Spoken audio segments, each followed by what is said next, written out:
हमारा दुख है मौन औषधि। मन के हर दुख का इलाज मौन है, चुप। चुप होंठों का चुप होना नहीं है, अंदर जो बोलता रहता है हर समय उसको चुप कराना। हर आदमी के भीतर एक उसी का एक आदमी रूप अपना है, वो सारा दिन बातें करता है, अपने आप से ही बोलता, उसको चुप करना। इससे अगली जो समाधि है वो शवासन है। लेट गए धरती पर जैसे मुर्दा पड़ा हुआ, शव पड़ा है, पूरा शरीर ढीला छोड़ दिया, लेकिन ये याद रखना कि मुर्दा बोल नहीं सकता ना सोच सकता। तो अगर शव का नाटक कर रहे हो, शव की समाधि कर रहे हो, तो फिर ना तुम बोल सकते हो, ना हिल सकते हो, ना सोच सकते हो। तीनों क्रियाओं पर अंकुश लगाना है। बोलना नहीं है, हिलना नहीं है, और सोचना है। असली लड़ाई जितना भी योगासन है, जितना भी पतंजलि ऋषि ने ज्ञान दिया, वो मन और तन की साधना के लिए दिया, तो मुक्ति या मोक्ष के लिए नहीं दिया। ध्यान तो बहुत आगे जाके 8 चरणों में एक चरण है। पहले तो यम नियम चलते हैं। तो मौन समाधि जो है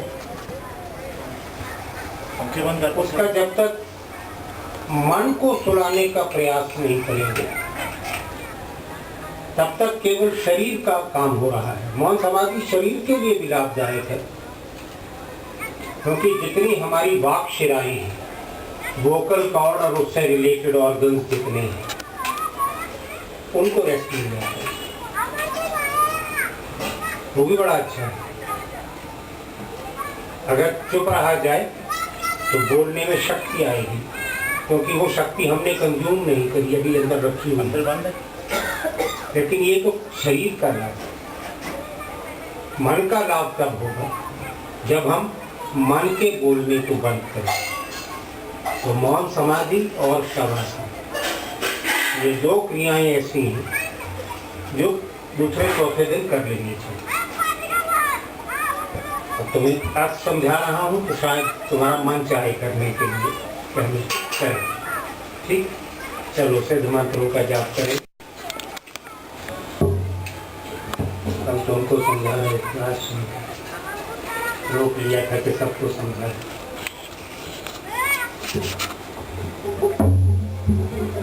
जीवन का कोई उद्देश्य है, कोई लक्ष्य है जिसको पाना है कि आए, पैदा हुए, बड़े हुए, चल दिए, मर गए, खत्म हुआ के साथ फिर लड़ा।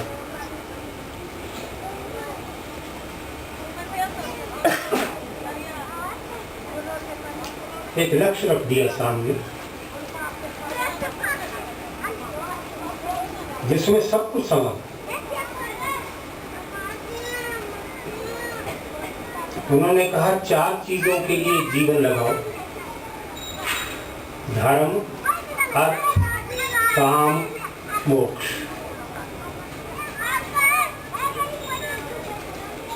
सबसे पहले धर्म को। अब धर्म समझ लो क्या है। लोग मत को धर्म कहते हैं। मत विचार होता है, मत से भेद हो सकता है, मत से अंतर हो सकता है, इसलिए मत मतांतर शब्द बने। एक मत का दूसरे मत से जो अंतर है वो मतांतर है। मत है। मेरा मत है कि भगवान हनुमान के रूप में है। जरूरी नहीं सारी दुनिया इस मत से सहमत हो भी सकते हैं कुछ लोग। किसी दूसरे का मत है नहीं वो स्त्री रूप में है, दुर्गा है, तो उसका शाक्त मत हो गया, किसी का शैव मत हो गया, किसी का वैष्णव मत हो गया। ये सब मत है, धर्म नहीं। अब चल पड़ा हिंदू धर्म शब्द बहुत। हिंदू कोई धर्म नहीं है, कोई धर्म नहीं, किसी धर्म का नाम हिंदू धर्म नहीं। हिंदुओं के धर्म का अगर नाम ही ढूंढना हो तो फिर उसका नाम सनातन धर्म है, हिंदू धर्म। इसी तरह सिख मत है, सिख धर्म नहीं। इस्लाम मत है, इस्लाम धर्म नहीं। ईसाई मत है, पहले मत ही लिखते थे, बोलते भी मत ही, फिर धीरे धीरे धीरे धीरे मत शब्द को धर्म से रिप्लेस करते चले। धर्म क्या है? सहज रहना, प्रकृति के अनुकूल है।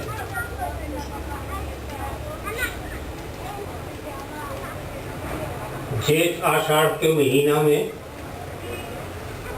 सूरज का तपना सूरज का धर्म है। नहीं तपता है तो कहीं गड़बड़ हो जाए।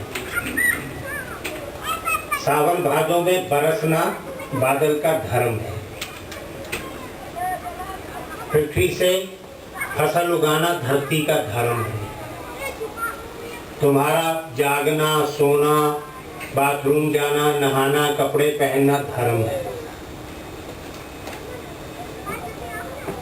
प्रकृति के अनुकूल रहना धर्म है और प्रकृति के विपरीत जाना अधर्म है। तुम अगर प्रकृति के विपरीत कुछ करते हो तो अधर्म का कार्य कर रहे हो, और प्रकृति के अनुकूल कुछ कर रहे हो तो धर्म कर्म कर रहे हो। तो धर्म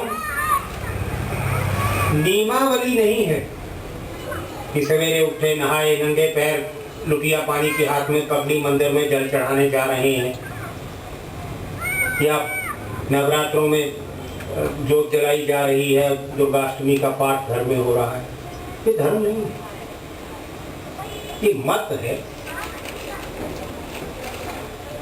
मत को मानना न मानना तुम्हारी इच्छा पर निर्भर है। मानते मानते छोड़ भी देते हैं लोग, 5-7 साल किया तो छोड़ भी, और मानते मानते भ्रम भी पाल लेते हैं। आज मंदिर नहीं गए थे जल चढ़ाने, बस आज ये हुआ। किसी न किसी अनहोनी या अपशकुन के साथ उस दिन को जोड़ लेंगे। ऐसा नहीं है कि तुम नहीं आए मंदिर में तो भगवान ने आज तुम्हें तो पनिश करना, ऐसा नहीं। संयोग बैठ गया, तुमने जोड़ लिया उसको किसी चीज के साथ रिलेट कर। तो धर्म सबसे पहले बताया, शरीर का धर्म, समाज का धर्म, व्यक्ति का धर्म, परिवार का धर्म, संसार का धर्म, सृष्टि का धर्म, प्रकृति का धर्म, ये सब निभाओ। ये जीवन का पहला लक्ष्य, पहला उद्देश्य ऋषियों ने दिया। दूसरा दिया अर्थ। अर्थ के मायने है धन, पैसा कमाओ। ऐसा शायद विश्व की किसी फिलॉसफी में नहीं मिलेगा जो हमारे यहाँ। जीवन का लक्ष्य बना दिया अर्थ की प्राप्ति, धन कमाओ। कितना कमाओ ये तुम्हें सोचना, और कमाने के बाद उसका उपयोग कैसे करना है ये भी तुम्हें सोचना है।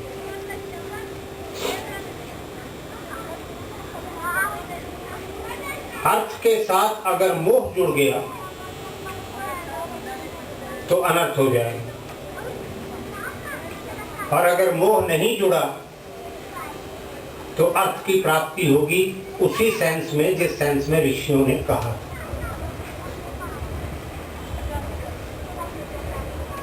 नियम तो सीधा सा है,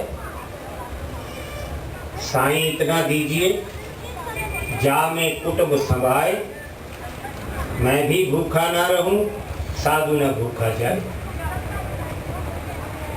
इतना धन कि मैं मेरा परिवार सुख से रहे और मेरे आने जाने वाला भूखा नहीं लौटे, मैं अतिथि सत्कार साधु संत संत की सेवा कर सकूं।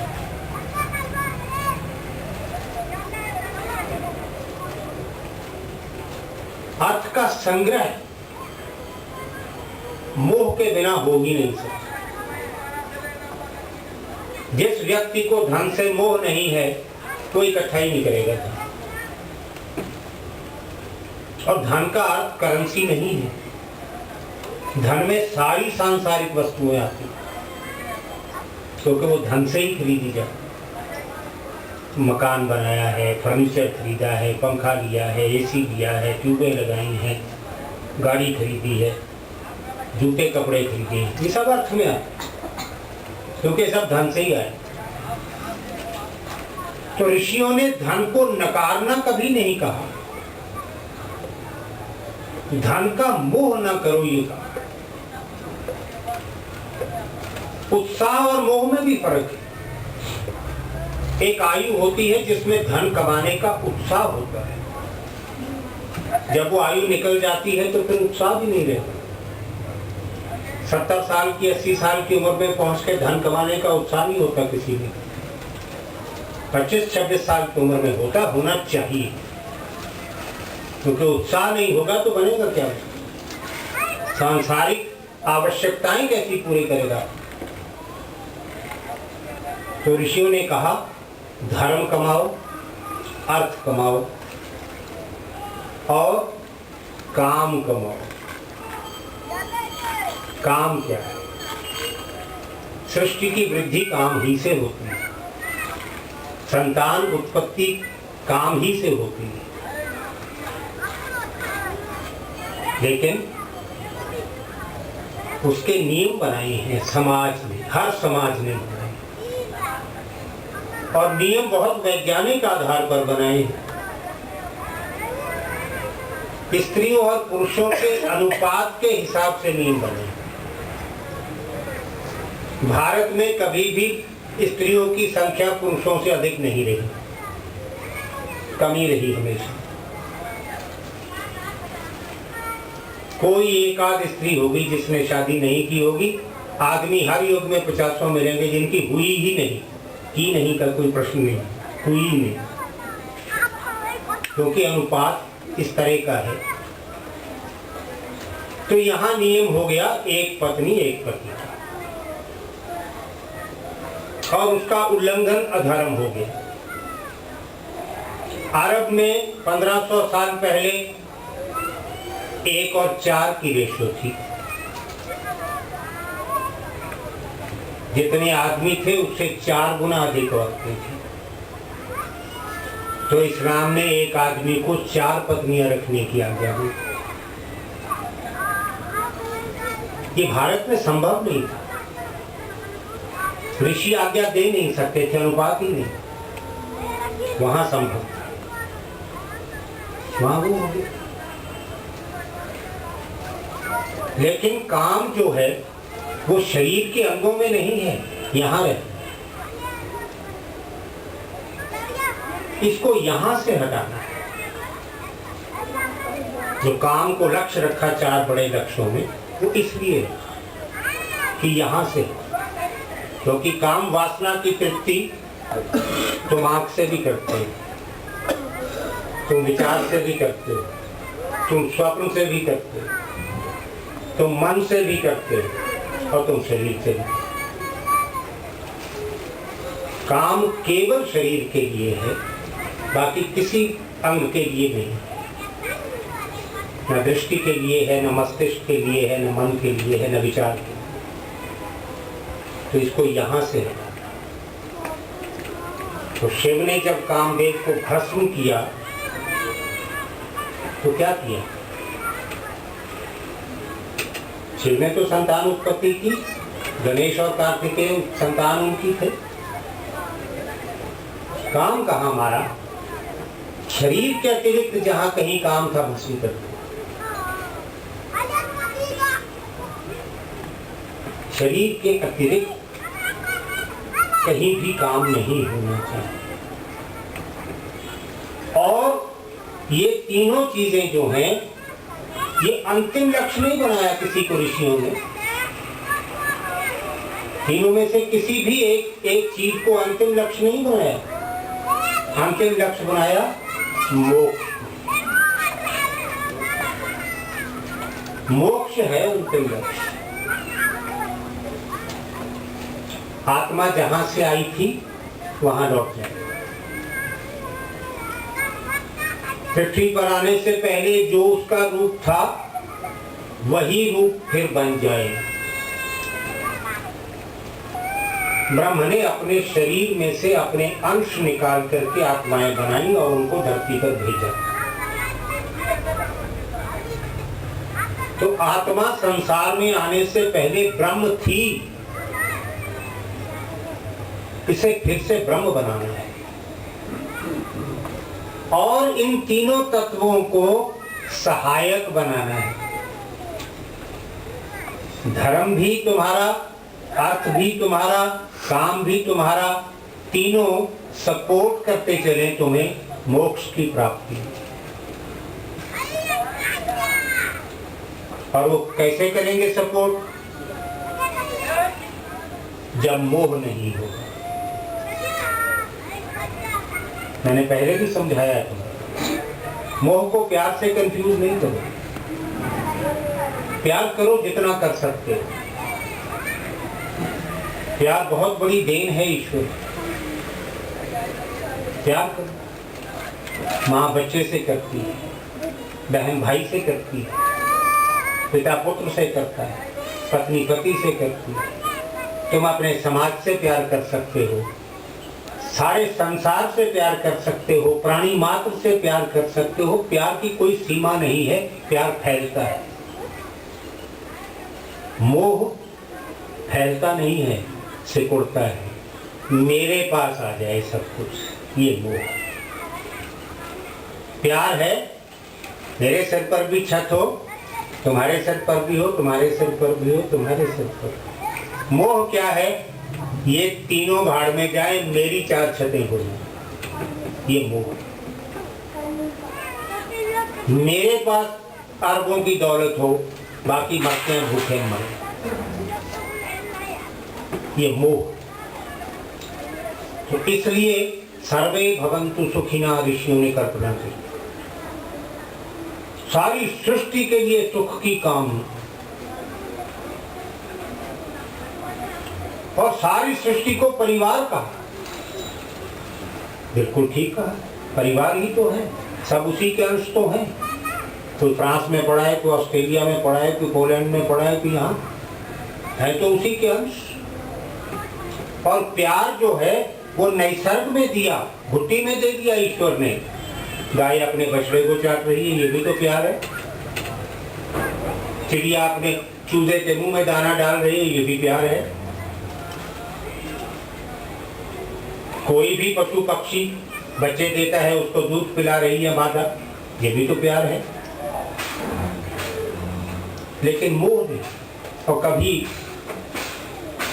ध्यान लगाकर सोचना, हमसे ज्यादा जानवर निर्मोही। हम मोह के मारे हुए, जानवर निर्मोही। हमसे बेटर है जानवर, क्योंकि मोह नहीं है। चिड़िया का बच्चा जब बड़ा होता है तो वो चोंच मार के उसको आशियाने से भगाती है, घोंसले से भगाती है, चल बाहर बेटा, उड़ अपना घोंसला। हम कहते हैं बेटा 60 साल का भी हो गया तो सीने से लगा के बाहर नहीं निकलने का। इसकी पोस्टिंग पूना होगी गुरुजी, इसको कहीं आसपास करा दे।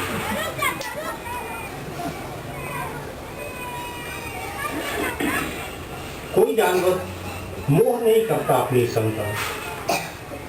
गाय का बछड़ा कहीं बैल बन गया बिक गया, बछिया कहीं गाय बन गई बिक गई, कभी गाय ने रोई नहीं, गाय उसकी चिंता में भागी नहीं उसके पीछे। मनुष्य की समस्या यही है कि उसका मोह जो है वो उसके कदमों को बांधे रखे।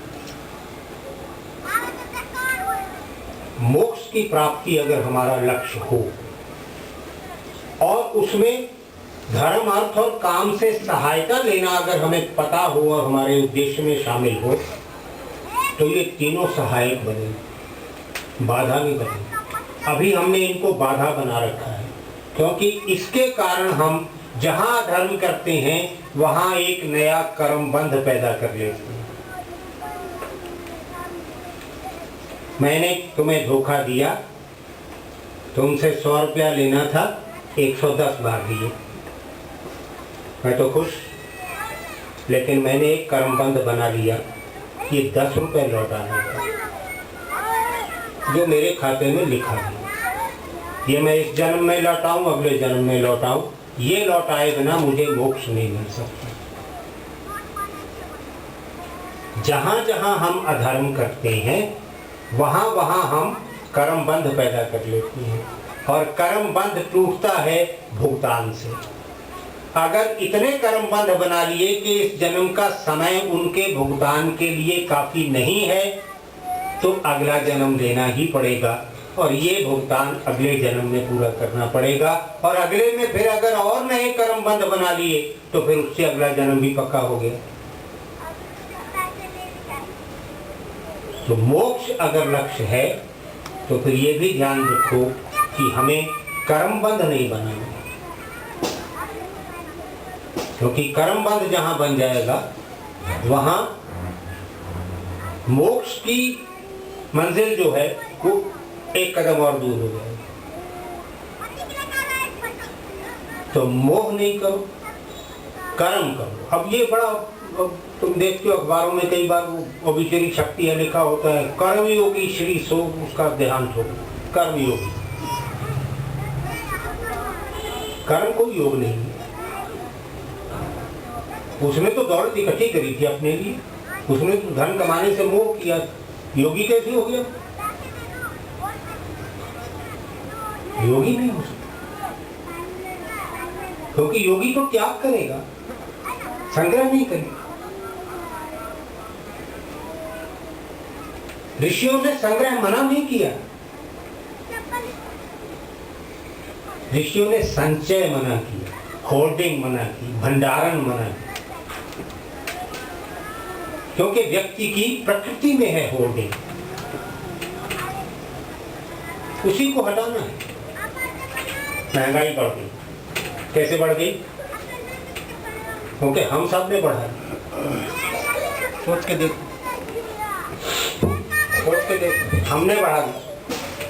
पता चला कि कल से चीनी 1 रुपया किलो महंगी हो रही है, तो मेरे घर की रिक्वायरमेंट थी 2 किलो महीने की, मैं 10 ले आया था।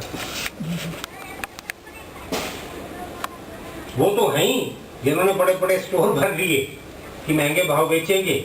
हम सब ने मिलकर भी क्या किया, करोड़ों क्विंटल इस तरह घरों में ले आया। जिसको 2 किलो चाहिए कि 10 ले आया, 5 ले आया। पेट्रोल का कल रेट बढ़ रहा है तो गाड़ियों की लाइन लग जाती है, आज डलवा लो भैया, कल परसों भी तो डलवाना है, अगले महीने भी तो डलवाना। आज 6 रुपये 8 रुपये बच रहे हैं, कोई बात नहीं, 3 घंटे लाइन में भी खड़े हो रहे हैं, तो तुम्हारी 3 घंटे की लेबर जो है वो 6 रुपये 8 रुपये बन रही है। लेकिन प्रकृति है, स्वभाव, होर्डिंग का स्वभाव है। कहीं असुरक्षा की भावना अंदर है कि कल न मिली तो, कल अफोर्ड ना कर सका मैं तो, असुरक्षा। और ये बड़ी अनफाउंडेड होती है। नहीं कर सके तो मत पीना, चीनी ऐसी कर टीका पी लो, बल्कि और अच्छा होता, टेस्टी होता, नेचुरल टेस्ट है, ईश्वर ने दे रखी है मिठास। लेकिन प्रकृति भागती है, तो मोक्ष के लिए ये सारी चीजें बाधक है। मोक्ष के लिए धर्म, अर्थ और काम को सीढ़ियां बनाना है, 3 स्टेप चढ़ना है ताकि मोक्ष तक सीधे पहुंचे। और जहां जहां व्यवधान बना देंगे इनको हम, वहां वहां मोक्ष चलता चला। तो ऐसा नहीं है कि हमने ध्यान कर लिया अब हमें तो आना ही नहीं। तुम कर्म बंध पैदा कर लोगे तो तुमको भी आना पड़ेगा। ध्यान ने तुम्हें इस योग्य बना दिया कि तुम चाहो तुम ना आओ, चाहो तो ना आओ, लेकिन जिद है अगर आने की तो आ जाओ। फिर कर्मबंध बनाओ, कर्मबंध के भुगतान के लिए ऑटोमेटिकली आना पड़ेगा। अगर एक कर्मबंध छोड़ के चले जाते हो तो अगले जन्म में मातृगर्भ में मृत्यु मिलेगी। 5, 7, 10 कर्मबंध छोड़ते हो 10, 12 साल की आयु में चले जाओगे। और ज्यादा कर्मबंध बनाते हो 20, 25, 30 साल की आयु में शरीर छोड़ना होगा। और ज्यादा कर्मबंध बनाते हो 60, 70 साल भोग के मरोगे। जैसे तुम्हारे कर्मबंध होंगे अगले जन्म की अवधि उस हिसाब से तुम्हारी निश्चित होगी। तो मोक्ष को लक्ष्य रखना और ये विवेक से, विजडम से सोचते रहो हर कर्म के साथ कि मुझसे कहीं अधर्म तो नहीं हुआ, मैं कहीं अर्थ और काम के संग्रह में अधर्म तो नहीं कर रहा हूँ। इंटर रिलेटेड है, चारों आपस में जुड़ी हुई चीजें हैं, चारों अलग अलग नहीं है कि चलो 5 साल अर्थ की साधना करते हैं, 5 साल काम की साधना करेंगे, 5 साल धर्म की साधना करेंगे, 5 साल मोक्ष की साधना करेंगे। ऐसे नहीं जीवन, ये इंटरकनेक्टेड है। चारों कर्म एक साथ हो रहे हैं। तो अगर विवेक नहीं है तो अर्थ, धर्म, काम तीनों बाधक बन जाएंगे मोक्ष की प्राप्ति में। और अगर विवेक है तो साधक बन जाएंगे, यही मोक्ष दिलवाएगा। तुम्हारा धन कमाना, तुम्हारा संतान उत्पन्न करना, ये मोक्ष का साधन बन जाएगा। जो बाधक बन रहा था वो साधक बन जाएगा। इसलिए मोक्ष ऋषियों ने अंतिम लक्ष्य दिया। तो चारों को लक्ष्य मानकर चलना है। साधन नहीं कहा है ऋषियों ने, साधन तो मैं बता रहा हूँ कि ये साधन बने तो मोक्ष मिल जाता है। ऋषियों ने तो कहा तुम्हारा जीवन 4 वस्तुओं के लिए होना चाहिए, धर्म, अर्थ, काम और मोक्ष। तो हमें अपने विवेक से तीनों का प्रयोग इस प्रकार से करना है कि अंतिम लक्ष्य जो मोक्ष का है वो मिल जाए, क्योंकि वही एकमात्र लक्ष्य है जो आत्मा को चाहिए। बाकी सब कुछ इसे चाहिए, आत्मा को नहीं चाहिए। छोटा मकान है, बड़ा मिल जाए ये मांग रहा है, आत्मा तो इसी मकान में दुखी है। वो तो इसी से निकलना चाहती है। जैसे पता नहीं कितनी बार कितने कपड़े पहन चुकी और कितने उतार के फेंक चुकी, उसकी तो बस हुई। किसी चीज की इति हुआ करती है, किसी चीज का अंत हुआ करता है। मैं कल इसको समझा रहा कि हलवा बड़ा अच्छा लगता है। लो हम तुम्हें 1 महीना सुबह शाम हलवा देते हैं, सारी जिंदगी नाम नहीं लोगे हलवे, नफरत हो जाए। तो शरीर बड़ा सुंदर मिल गया, घर परिवार बड़ा अच्छा मिल गया, सुख सुविधाएं सारी मिल गई, तो तुम समझते हो आत्मा सुखी है। पता नहीं इससे पहले कितनी सुख सुविधाएं, कितने सुंदर शरीर छोड़ के आई हुई, भरा हुआ है मानुष। बहुत खा लिया हलवा, अब नहीं खाए। उसकी गति चाहिए, और उसकी गति मुक्ति में नहीं है, उसकी गति ब्रह्म बनने में। हम मुक्ति दिलाते तो आत्मा सिद्ध लोक में जाके रहने लगेगी, स्वर्ग में रहने लगेगी, लेकिन ब्रह्म तो फिर भी नहीं हुई, फिर भी एक मंदिर पड़ी है आगे। मिला क्या फिर? दिल्ली जाना था, रोहतक रेलगाड़ी खराब हो गई, वहीं उतार दिया। तो दिल्ली तो अभी है, एक स्टेप और आगे पड़ी है, रोहतक पहुंच के क्या हो गया?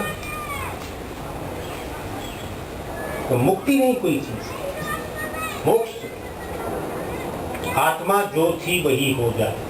कबीर ने कहा पानी ही से हिम भया, पानी जम के बर्फ बन गया। हिम हवै गयो बिलाई, और बर्फ फिर पिघल गई।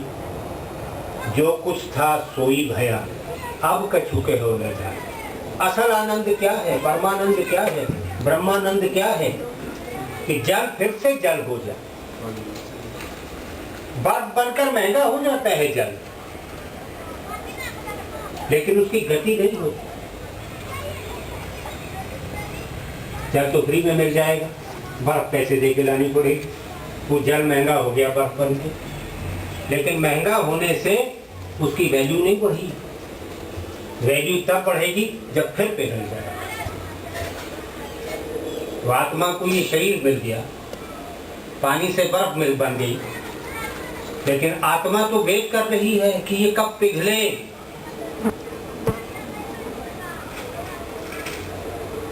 कबीर ने कहा कि जल में कुंभ, कुंभ में जल है, भीतर बाहर पानी। ये सृष्टि एक कुंभ है, घड़ा है पानी का भरा हुआ। उसके अंदर एक हम भरे हुए घड़े की तरह हमारा शरीर है, वो उसके अंदर पड़ा है। लेकिन दोनों अलग हैं, दोनों की पहचान अलग है।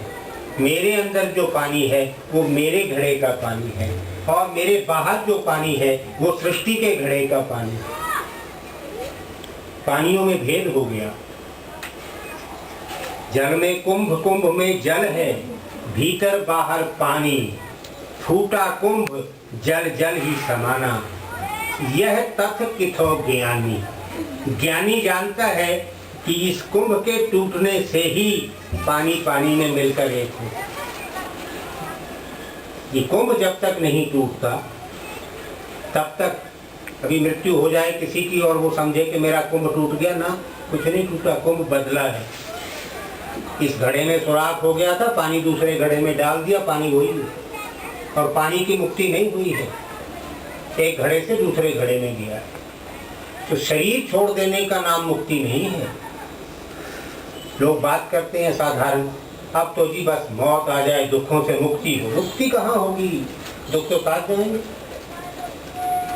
दुख तो कर्म का है, और कर्म ने तो ट्रांसफर होना ही होना है, क्योंकि अगला जन्म ही कर्म से है।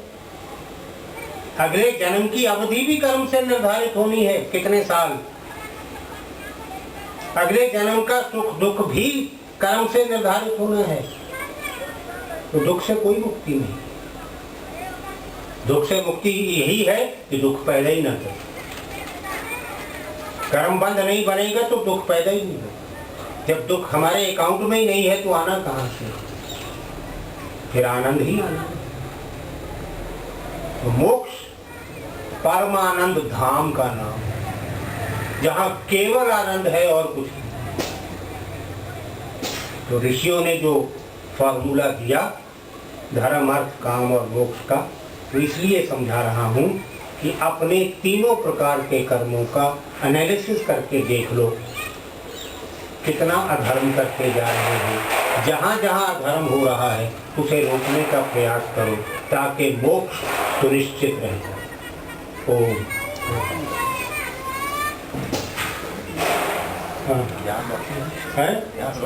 ध्यान करना है। नहीं, कम क्यों मना देना? ध्यान को समय कम देना है तो फिर बाकी क्या है? ये क्या है? चलो ध्यान करेंगे।